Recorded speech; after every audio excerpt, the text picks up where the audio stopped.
یہ بڑی کڑوی باتیں ہیں, بڑے حوصلے سے سننی ہے.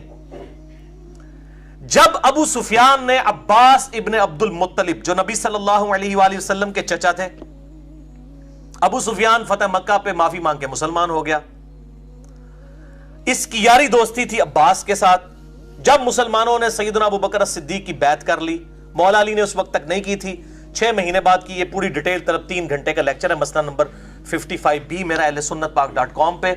وصی رسول کون ہے اور حدیث قرطاس کا تحقیقی جائزہ, جسے شوق ہو تو وہ دیکھ سکتا ہے. اب اس نے موقع غنیمت جانا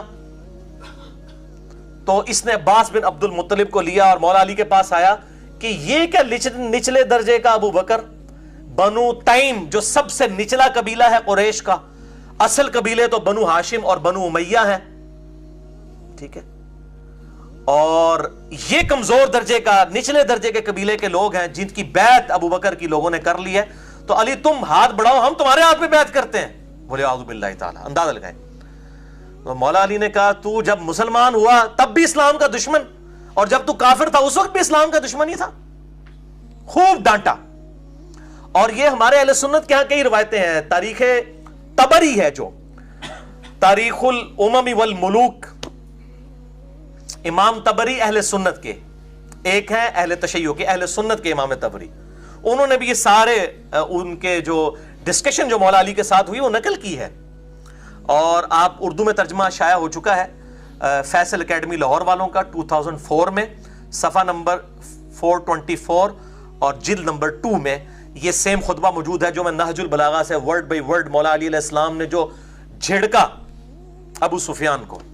یہ کہنے لگا میں پیادوں اور سواروں سے بھر دوں گا اس پورے مدینے کو, تیری حمایت کے اندر ابو بکر کو ہٹاؤ. تو مولا علی نے کہا کہ ہاں انہی پیادوں اور سواروں کے ساتھ بھرے گا نا جو تو خندق میں اور احد میں رسول اللہ کے مقابلے پر لے کے آیا تھا جن لوگوں کو, آج ابو بکر کے مقابلے پر میری حمایت کے اندر ان لوگوں کو لے کے آئے گا. اسی لیے میں کہتا ہوں یہ لوگ مطلب ادھر بھی اسلام کے ساتھ دشمنی, یہاں پہ بھی ظاہر ہے کہ کمزور درجے والے لوگ تھے. نبی علیہ السلام کی ان کو صحبت اتنی نہیں ملی, ہم ان کو صحابی مانتے ہیں رضی اللہ تعالیٰ عنہ کہتے ہیں, لیکن ان کو صحبت نہیں ملی, تو ظاہر ہے وہ کمزوریاں پھر نظر بھی آ رہی ہیں. اب یہ وہ آپ ورڈ بائی ورڈ خطبہ سنیں مولا علی نے کیا ڈانٹا ہے, اور اس میں کئی ایک ٹروتھ ایکسپوز کی ہے مولا علی نے. اے لوگو, فتنہ و فساد کی موجوں کو نجات کی کشتیوں سے چیر کر اپنے کو نکال لو, تفرقہ اور انتشار کی راہوں سے اپنا رخ موڑ لو. نہ انتشار پیدا کرو, جب بیعت ہو گئی ہے ٹھیک ہے. اللہ اکبر.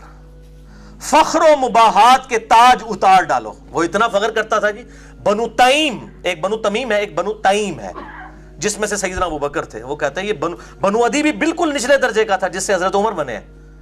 یہ قبائلی سسٹم میں اس وقت 2 ہی تھے,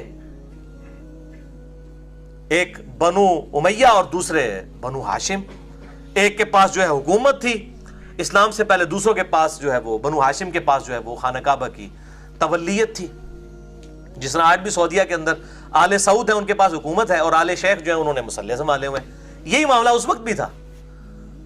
تو اب وہ کہہ رہے ہیں کہ جی یہ کمزور درجے کے قبیلوں کے لوگ, ان کو آپ خلیفہ چن رہے ہیں. آپ دیکھیں کیا کہہ رہے ہیں, فخر و مباحات کے تاج اتار ڈالو, صحیح طریقہ عمل اختیار کرنے میں کامیاب وہ ہے جو اٹھے تو پر اور بال کے ساتھ اٹھے, اور نہیں تو اقتدار کی کرسی دوسروں کے لیے چھوڑ دے.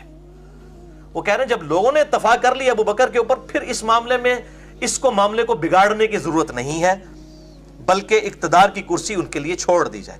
ظاہر نبی صلی اللہ علیہ وسلم بادشاہ نہیں تھے, اللہ کے خلیفہ تھے دنیا پہ. آپ یہ ملوکیت کر ہی نہیں سکتے تھے کہ مولا علی کو اپنے بعد خلافت دے کر جاتے. اگرچہ مولا علی حقدار بھی تھے, کسی بھی درجے میں کسی صحابی سے کم نہیں تھے, بلکہ بڑھ کر ہی تھے, لیکن آپ صلی اللہ علیہ وآلہ وسلم یہ ملوکیت نہیں کر سکتے تھے, اور سیدنا علی کو بھی یہ پتا تھا. مسئلہ نمبر 55B, وصی رسول کون ہے صلی اللہ علیہ وآلہ وسلم اور حدیث قرطاس کا تحقیقی جائزہ, اس میں میں نے ڈیٹیل سے ہی بات کی ہے. اب یہاں پر دیکھیں وہ کہتے ہیں, اور اس طرح خلق خدا کو بد امنی سے راحت میں رکھو. اس وقت طلب خلافت کے لیے کھڑا ہونا ایک گدلا پانی اور ایسا لقمہ ہے جو کھانے والے کے گلے میں پھنس کر رہے گا. پھلوں کو ان کے پکنے سے پہلے چننے والا ایسا ہی ہے جیسے دوسروں کی زمین میں کاشت کرنے والا. وہ کہتے ہیں جب پھل کچا ہو تو اس کو تو نہیں اتارنا چاہیے, یعنی میں بھی پھل ہوں, میرا پکنے کا وقت آئے گا جب جمل صفین اور نہروان لڑنی ہوگی. وہ میرے نبی نے میری ڈیوٹی لگائی ہے. وہ ظاہر ہے چوتھے خلیفہ نہیں لڑنی تھی آ کے, تو کچے پھل کو مت توڑو. اب وہ ان کو یہ باتیں پتہ تھی, وہ آگے بات یہ کریں گے بھی. اگر بولتا ہوں تو لوگ کہتے ہیں یہ دنیاوی سلطنت میں اٹھ کھڑے ہوئے ہیں, اور اگر میں چپ رہتا ہوں تو لوگ کہتے ہیں موت کے ڈر سے چپ کر گیا. افسوس اب اس بات پر کہ جب میں ہر طرح کے نشیب و فراز دیکھ چکا ہوں. وہ کہتے ہیں میں نے تو ہر جگہ اسلام کے لیے قربانیاں دی, میں تقیہ کس طرح کر سکتا ہوں, میں اللہ کا شیر ہوں. یہ کہتے ہیں خالد ابن ولید نے وہ جکڑ کے رسیوں میں, جھوٹی روایت, وہ 1 کروڑ خالد ابن ولید مولا علی کا مقابلہ نہیں کر سکتے. وہ کہتے ہیں میں نے تو اسلام کے بڑے یہ ادوار دیکھے ہیں, جب کوئی بھی آگے نہیں جاتا تھا, خیبر کے اندر, خندق کے اندر ابن عبد الود آ گیا, خیبر میں مرحب آ گیا, تو میں نے تو یہ سارے معاملات خود دیکھے ہوئے ہیں, میں موت سے نہیں ڈرنے والا. صحیح مسلم میں آتا نا, میرا نام میری ماں نے حیدر رکھا ہے, شیر ہوں میں. وہ کہتے ہیں میں تو سارے نشیب و فراز دیکھ چکا ہوں. اللہ کی قسم ابو طالب کا بیٹا موت سے اتنا مانوس ہے کہ بچہ اپنی ماں کی چھاتی سے اتنا مانوس نہیں ہوتا. ماں کی چھاتی سے جو دودھ کے لیے جتنا بچہ تڑپتا ہے, اتنا میں موت کا مشتاق ہوں. ظاہر ہے جی, جن کے لیے آخرت کی زندگی سب کچھ ہو تو دنیا لائبلٹی ہے, آخرت تو ایسٹ ہے ان کے لیے. البتہ ایک علم پوشیدہ ہے میرے سینوں کی تہوں میں لپٹا ہوا, اگر اسے ظاہر کر دوں تو تم اسی طرح پیچو تاب کھانے لگو جس طرح گہرے کنویں میں رسیاں لرزتی اور تھر تھراتی ہیں. یعنی میرے پاس ایک علم ہے. وہ علم کیا ہے کہ کچے پھل کو نہیں توڑنا. میرے پکنے کی باری ابھی نہیں آئی ہے, وہ آئے گی جب جمل صفین اور نہروان لڑنی ہوگی. اور وہ سینے میں چھپا ہوا علم کیا نبی صلی اللہ علیہ وسلم نے دیا. یہ میں نے 72 احادیث والے پمفلٹ میں اس کو واقعہ کربلا کا حقیقی پس منظر 72 صحیح الاسناد احادیث کی روشنی میں اس کے اندر اس کو بریف کیا ہے. حدیث میں بتا دیتا ہوں. سنن نسائی الکبریٰ میں انٹرنیشنل نمبر کے مطابق 8457 ہے, مسند احمد میں 11790 ہے. نبی علیہ السلام اپنی ایک زوجہ کے گھر سے باہر نکلے, آپ کا جوتا ٹوٹ گیا, آپ نے جوتا گھانٹنے کے لیے مولا علی کو دیا. وہ جوتا گھانٹنا شروع ہو گیا. آپ صلی اللہ علیہ وسلم تھوڑے آگے جا کر کھڑے ہو گئے. آپ صلی اللہ علیہ وآلہ وسلم نے فرمایا علی کا انتظار کرتے ہیں. پھر آپ نے فرمایا کہ اللہ تعالیٰ نے مجھے نبی بنا کر مبعوث کیا, تو ایز اے لاسٹ ریزارٹ مجھے کافروں کے خلاف تلوار اٹھانی پڑی قرآن حکیم کی خاطر, اس کو منوانے کی خاطر, ایز اے لاسٹ ریزارٹ. لیکن تم میں ایک خوش نصیب ایسا بھی ہے کہ جسے اسی طریقے سے جس طریقے سے میں نے قرآن حکیم کی تعبیر کی خاطر تلوار اٹھائی, وہ قرآن کی تعویل کی خاطر مسلمانوں کے خلاف تلوار اٹھائے گا. سیدنا ابو بکر نے کہا یا رسول اللہ انا یا رسول اللہ, کیا میں ہوں؟ فرمایا لا. حالانکہ آپ لا کے الفاظ نہیں استعمال کرتے تھے. سیدنا عمر نے کہا یا رسول اللہ وہ خوش نصیب میں ہوں؟ فرمایا نہیں, بلکہ وہ خوش نصیب وہ ہے جو میری جوتیاں گانٹ رہا ہے. صحابہ دوڑے مولا علی کی طرف اور کہا کہ آپ کو مبارک ہو, آپ کے لیے اتنی بڑی خوشخبری ہے کہ آن دا بہاف آف پروفٹ آپ مسلمانوں کے خلاف تلوار اٹھائیں گے جس طرح کہ نبی صلی اللہ علیہ وسلم نے کافروں کے خلاف. تو مولا علی مسکرا پڑے. صحابہ کہتے ہیں ہم سمجھ گئے کہ مولا علی کو اس بات کا پتہ ہے, حضور نے بتایا ہوا ہے ان کو پہلے ہی کہ آن دا بہاف آف پروفٹ انہوں نے جنگ جمل صفین اور نہروان لڑنی ہے. کسی سعودی عرب کے تنخواہ دار مولوی کے سرٹیفکیٹ کی ضرورت نہیں ہے, نہ کسی ایران کے تنخواہ دار مولوی کے سرٹیفکیٹ کی ضرورت ہے. الحمدللہ بخاری اور مسلم میں درجنوں احادیث میں نے اس ریسرچ پیپر میں لکھی ہیں جنگ جمل, نہروان اور صفین کے اوپر مولا علی کے لیے گارنٹی حق پہ ہونے کی نبی صلی اللہ علیہ وآلہ وسلم نے دی ہے الحمدللہ. تو آپ یہ دیکھ لیں, یہ سیم خطبہ یہاں پہ بھی موجود ہے نہج البلاغہ میں. اچھا, اب ہمارے سنی بھائی سوچ رہے ہوں گے تو میں ان کو بھی تھوڑی سی پھکی دے دوں, پھر یہ جب لیکچر ہوگا نا تو کہیں گے تکو نا جی سب کچھ لکھا ہے شیعہ دی کتاب میں, شیعہ کیوں نہیں مندے؟ تو تسی مندے ہو اپنی کتاباں نو؟ مجھے بتائیں بخاری اور مسلم میں نماز کا طریقہ رفع الیدین کے ساتھ لکھا ہوا ہے. اہل تشیع رفع الیدین کرتے ہیں رکوع میں جاتے وقت اور رکوع سے اٹھتے وقت, اور اہل سنت میں صرف 2-3% لوگ ہی ہیں اہل حدیث جو وہ کرتے ہیں. باقی 95% سے زیادہ سنی تو رفع الیدین کوئی نہیں کرتے. تو میں اب سنیوں سے پوچھتا ہوں, آپ بخاری اور مسلم کو مانتے ہیں جو آپ یہ ڈیمانڈ کر رہے ہیں کہ شیعہ نہج البلاغہ کو مانے؟ پہلے اپنی منجی طرح بھی ڈنڈا پھیرو نا. اور جو بیچارے اہل حدیث اس پہ عمل کر رہے ہیں, کبھی ان کو کہتے ہیں مکھیاں مارتے ہیں, کبھی کسی طریقے سے سنت کا مذاق اڑاتے ہیں. جی منسوخ ہو چکا ہے, سعودی والوں تو نہیں حال تک پتہ لگا کہ منسوخ ہے, تو انو چوتھے محلے پتہ لگ گیا منسوخ ہو گیا. جڑے ہندوؤں دی اور سکھاں دی اولاد ہو اور جو صحابہ کی اولاد ہے, عرب میں کبھی بھی کافروں کی حکومت نہیں رہی ہے اس کے بعد, وہ سب نسل در نسل مسلمان ہیں. اور وہ رفع الیدین سے نماز پڑھ رہے ہیں, اور نے اور یا اور تسی کچھ اور ہو, کیونکہ کتابیں فیصلہ کریں گی, ڈکشنریز آلویز اتھارٹی. تو اگر شیعہ نہج البلاغہ کو نہیں مان رہے تو سنی بھی 95% سے زیادہ بخاری مسلم کو کوئی نہیں مان رہے. ویسے کہیں گے قرآن کے بعد سب سے افضل بخاری اور مسلم, جب ماننے کی باری آئے گی تو پھر چہرے لٹکنا شروع ہو جاتے ہیں. اتنے بڑے بڑے بزرگ, تو ان کو بھی اس طرح ہی ذاکرین نے پٹی پڑھا دی ہے کہ یہ تو کتابوں میں لکھا ہوا ہے نا, تو اب یہ ترجمہ بھی میں نے ان کا ہی پڑھ رہا ہوں, تاکہ کوئی پھر یہ کہتے ہیں جی خود ترجمے کرتے ہیں, تو ہم خود کر ہی نہیں رہے ہیں جی, ان کو عربی نہیں آتی, اللہ فضل ہے تواڈے مولویوں زیادہ عربی آمدی ہے الحمدللہ. اور پھر ہم تو اپنا ترجمہ تو پیش ہی نہیں کر رہے, یہ جن کا ترجمہ پیش کر رہے ہیں آپ کے مولویوں کے بڑے بزرگ ہیں, وہ ان کو بھی نہیں عربی آتی جنہوں نے ترجمہ کیا ہے, تو پھر تو اپنی خیر بناؤ, دنیا عربی کسی نے نہیں آمدی. تو یہ الحمدللہ میں نے اس حوالے سے بھی کلیریفیکیشن آپ کو دے دی. تو میرا تو موقف یہی ہے اس کے فرقہ واریت کے حوالے سے, یہ لعنت جو ہے, ان الذین فرقوا دینہم وکانوا شیعا لست منہم فی شیء, سورہ الانعام آیت نمبر 159, جنہوں نے دین میں فرقے بنائے اور اپنے آپ کو گروہوں میں بانٹ لیا ہے, نبی صلی اللہ علیہ وسلم آپ کا ان سے کوئی تعلق ہی نہیں ہے. تو انما امرہم الی اللہ, ان کا معاملہ اللہ کے سپرد ہے. اللہ تعالیٰ قیامت الدین ان کو بتائے گا ان کے ساتھ کہ انہوں نے یہ فرقہ واریت کی لعنت جو امت میں ان ذاکرین نے اور مولویوں نے عام کی ہے, اور وہ اپنی اپنی مرضی کی چیزیں لے کے پھر رہے ہیں. اور وہ یہود و نصارہ کے اندر بھی یہی خرابی تھی جو سورۃ المومنون کی آیت نمبر 53 میں آئی, فتقطعوا امرہم بینہم زبرا, نبیوں کے جانے کے بعد انہوں نے اللہ تعالیٰ کے احکامات کو بدل دیا, پارا پارا کر دیا. کل حزب بما لدیہم فرحون, ہر گروہ اس میں خوش ہے جو اس کے پاس ہے. سنی کہتے ہیں ہمارے پاس صحابہ کی محبت ہے, شیعہ کہتے ہیں ہمارے پاس اہل بیت کی محبت ہے, ہمیں کسی اور چیز کی ضرورت نہیں ہے. اور اس طریقے سے انہوں نے اپنے آپ کو فرقہ واریت میں بانٹ لیا.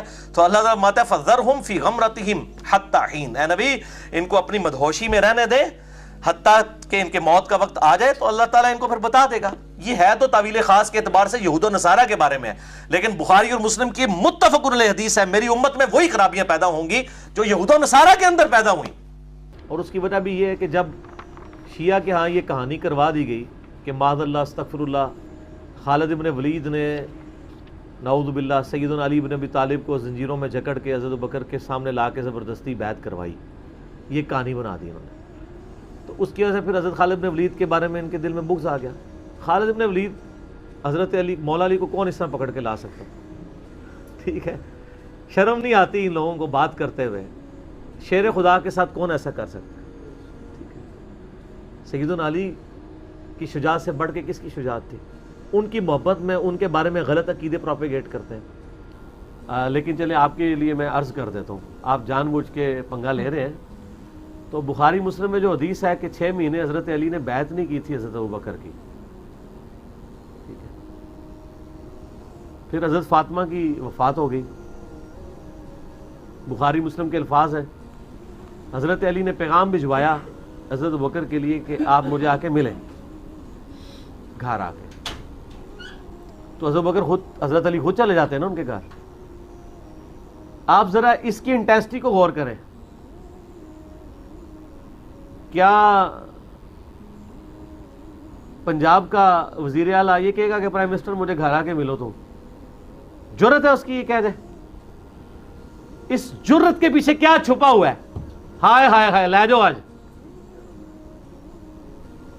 یہ جرت کے پیچھے کیا چھپا ہوا ہے کہ مجھے آ کے ملو, اور ملنے والا بھی آ رہا ہے, وہ کہ میں خلیفہ ہوں, پوری امت نے مجھے بیعت کی ہے, مجھے بلا رہا ہے اپنے گھر میں. ان کی عاجزی اپنی جگہ ہے, لیکن حضرت علی کا جو ایکٹ ہے یہ کیا شو کر رہا ہے؟ ان کو پتا تھا اہل بیت کا سٹیٹس کیا ہے, اور پائی سد سکتے نے, انہوں نے گھر دین نازل ہویا ہے. ابو بکر نے دین قبول کیتا ہے نا, علی نے تو گھر دین آیا ہے, اور ساتھ کہا کہ کسی کو ساتھ لے کے نہیں آنا. اور حضرت عائشہ کے الفاظ ہیں بخاری مسلم میں کہ وہ عمر کے جانے کو ناپسند کرتے تھے حضرت علی. کیوں؟ ان کو پتا تھا کہ حضرت عمر شارٹ ٹیمپر ہے اور حضرت بکر دھیمے مزاج کے ہیں. این ممکن ہے کہ کوئی وہ ایسی بات کرے اور معاملہ خراب ہو جائے. تو بخاری مسلم کے الفاظ ہیں کہ حضرت بکر آئے اور حضرت علی نے ان کو کہا کہ اے ابو بکر, جو اللہ نے آپ کو ہم پہ فضیلت دی ہے اس امر خلافت میں, ہم آپ سے کوئی حسد نہیں کرتے کہ آپ کو امت نے چن لیا, لیکن کیا اہل بیت رسول ہونے کے ناطے یہ ہمارا حق نہیں تھا کہ آپ بھی ہمیں بھی اس میں شامل کرتے اس مشورے میں؟ اس بات پہ حضرت ابوبکر صدیق رو پڑے. کیوں روئے؟ ہونا تو چاہیے تھا کہ جس طرح آج ناسبی کھڑے ہو کے تو بڑے بڑے جواب دے رہے ہیں، تو حضرت بکر بھی ایک جواب گاڑ کے بتا دیتے کہ یار علی تجھے نہیں پتا یار کتنی مصیبت تھی، وہ سعد ابن عبادہ نے اپنا وہ لادہ ایک مسئلہ کھول لیا تھا، یہ تھا وہ تھا. ان کو پتا تھا کہ جو کچھ بھی تھا یہ کچھ نہیں ہونا چاہیے تھا جو سقیفہ بنی ساعدہ میں ہوا ہے. آج اگر حضرت ابوبکر زندہ ہونا، یقین کریں ان سے ذرا یہ اسلامک ہسٹری کے 2 ٹکڑے دکھائے جائیں، خون کے آنسو روئے کہ سقیفہ بنی ساعدہ کے افیکٹ کہاں تک گئے ہیں، قیامت تک جا رہے ہیں. آج تو ہم ڈیسائیڈ کر سکتے ہیں، چلے اس زمانے میں تو کوئی کہہ سکتا تھا، آج تو ہمیں نظر آ رہا ہے نا امت ایک ہی نہیں ہو رہی. آدھی بات تو انہوں نے اس وقت بھی ایکسیپٹ کر لی کہ یہ ہوا ٹھیک نہیں ہے. کیوں؟ وہ رو پڑے. جب کسی شخص کو کسی غلطی پہ آر دلائی جائے اور وہ اس کی جسٹیفیکیشن دینے کی بجائے رونا شروع کر دے تو اس کا مطلب کیا ہوتا ہے کہ وہ اس غلطی کو مان رہا ہے. کیا ہو گیا تھا وہاں پہ؟ ہو جاتا چلے وہاں ڈیسائیڈ ہو جاتا کہ بھئی سقیفہ بنی ساعدہ پہ کہ سعد ابن عبادہ اور سارا معاملہ ٹیکل کر کے بیعت کیے بغیر کہتے ہیں بھئی حضور کو دفنا لینے دو، پھر ڈسین کر لیتے ہیں تم لوگوں نے کیا کام کیا ہے. ابھی تو ہم نبی علیہ السلام کے غم سے فارغ نہیں ہوئے، فی الحال اس مسئلے کو ہم پوسٹ پون کرتے ہیں، فلاں تاریخ کو ہم فلاں جگہ میٹنگ کریں گے اور خلیفہ چن لیں گے. یہ آپشن ہو سکتا تھا کہ نہیں؟ مجھے بتائیں آپ. چند لوگوں نے مل کے چن لیا اور بعد میں وہ تو حضرت بکر کی شخصیت بہت بڑی تھی تو اس لیے اتفاق ہو گیا. انصار میں سے خود بھی کوئی نہیں کھڑا ہوا. لیکن مس ہینڈلنگ آپ اس کو مانیں گے، خود سیدنا ابوبکر مانے، اور آج تو بڑی آسانی سے ہم اس کو کہہ سکتے ہیں.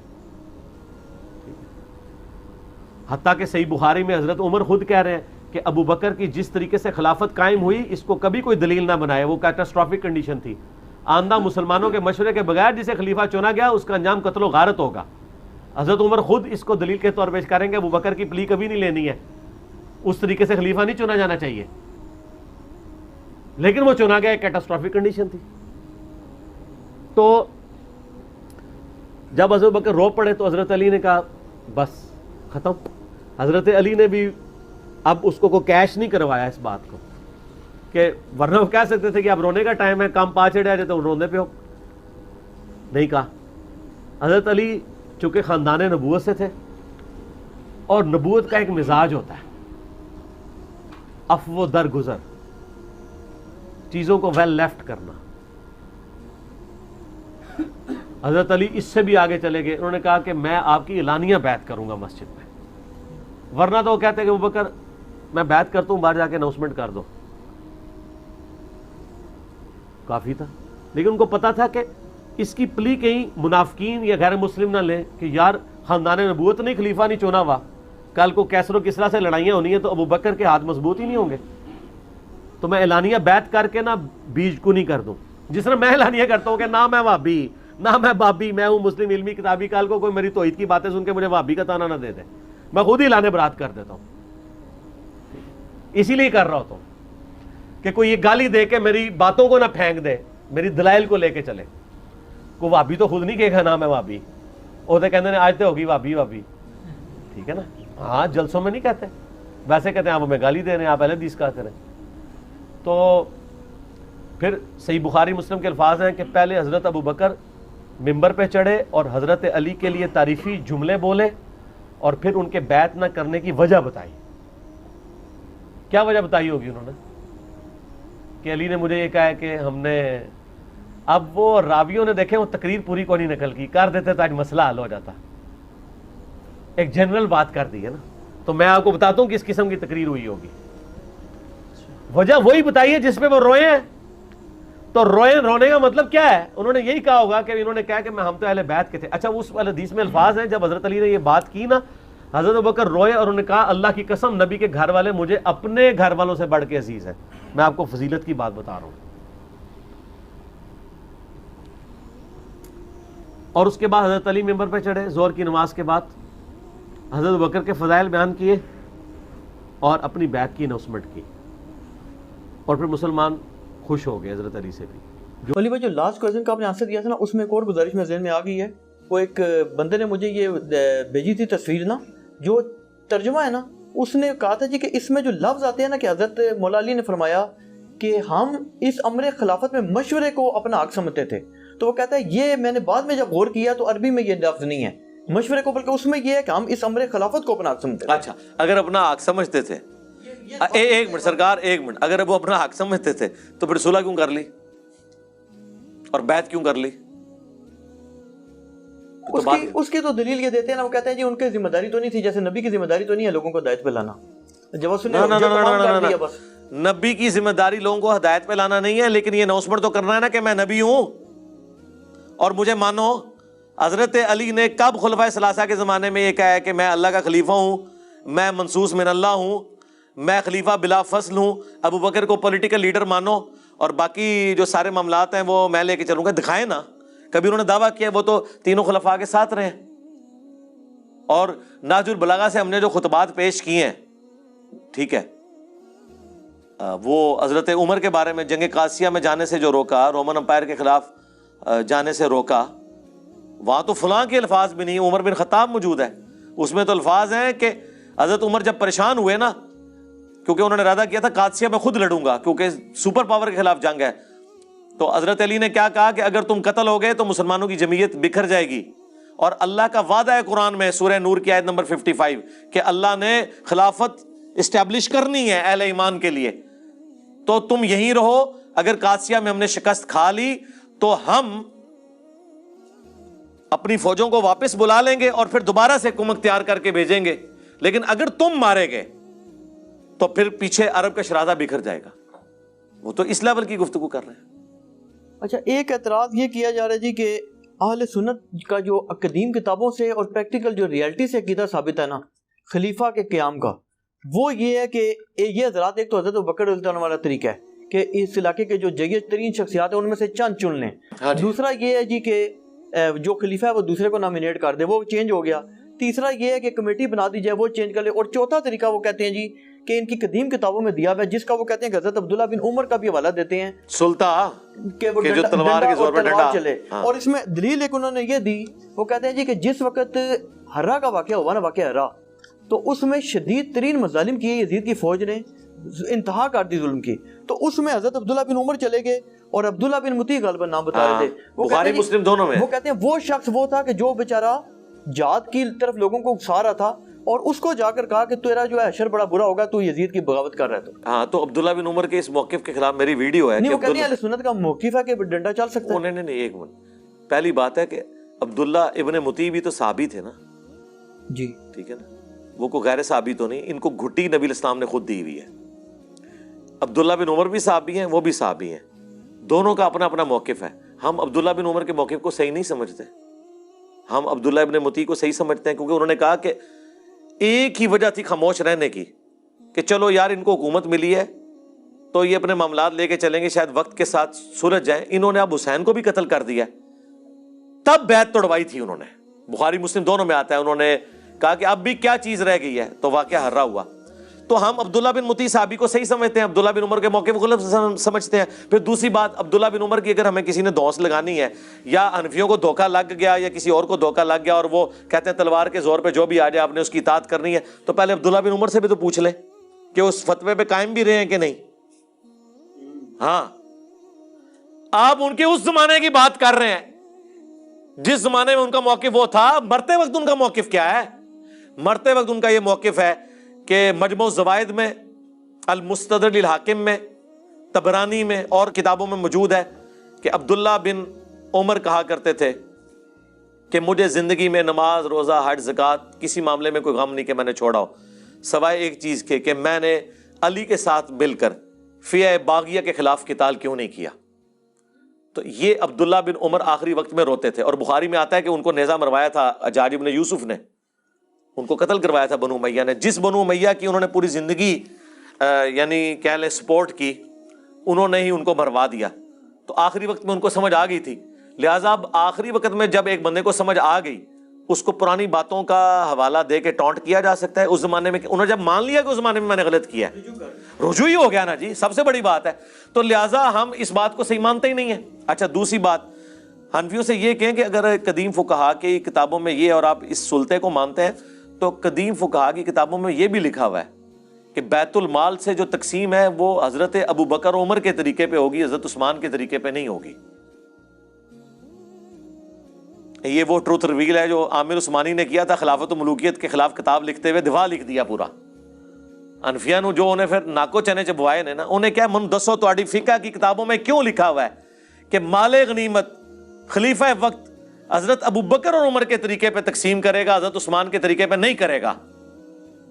تم مودودی کو تو کہتے ہو کہ انہوں نے حضرت عثمان کے بارے میں بات کی, تمہاری فقہ کی اسٹیبلش کتابوں میں لکھا ہوا ہے کہ مال غنیمت کی تقسیم جو ہے وہ حضرت عثمان کے طریقے پہ نہیں ہوگی. تو پھر کوئی گڑبڑ تو ہوئی ہے نا, وہ بخاری میں لکھی ہوئی ہے گڑبڑ. ان گورنروں کی شکایت حضرت علی کے پاس لوگ لے کے آئے, تو حضرت علی نے وہ محمد بن انفیہ کو بھیجا تھا کہ جاؤ عثمان کو یہ رسول اللہ کا صحیفہ بھیجو جس میں انہوں نے بتایا اس طرح تقسیم ہونا ہے. تو حضرت عثمان نے کہا کہ ہمیں اس کی حاجت نہیں ہے. تو محمد بن انفیہ جب واپس آئے, کہا ابا جی انہوں نے تو واپس کر دیا. تو حضرت علی نے کہا ٹھیک ہے ادھر ہی واپس رکھ دو, یعنی میرا کام تو صرف پہنچانا تھا نا. تو محمد بن انفیہ نے یہ حدیث اس وقت سنائی, صحیح بخاری میں آتا ہے, جب ان کو کسی نے کوئی بات کی نا اس حوالے سے کہ تم لوگ تو مخالفین عثمان ہو, علی کے بیٹو. تو انہوں نے کہا میرے باپ نے اگر عثمان کی مخالفت کرنی ہوتی تو اس دن کرتا جس دن اس نے رسول اللہ کی تحریر واپس کر دی تھی. اس دن میرے باپ نے عثمان کو کچھ نہیں کہا اور تحریر چپ کر کے واپس رکھوا دی. تو بعد میں تم یہ کہتے ہو کہ میں عثمان کو اس نے کچھ کرنا تھا. یہ پھکی دی تھی انہوں نے, پھکا دیا بلکہ محمد بن انفیہ نے اس زمانے کے ناسبیوں کو. ٹھیک ہو گیا.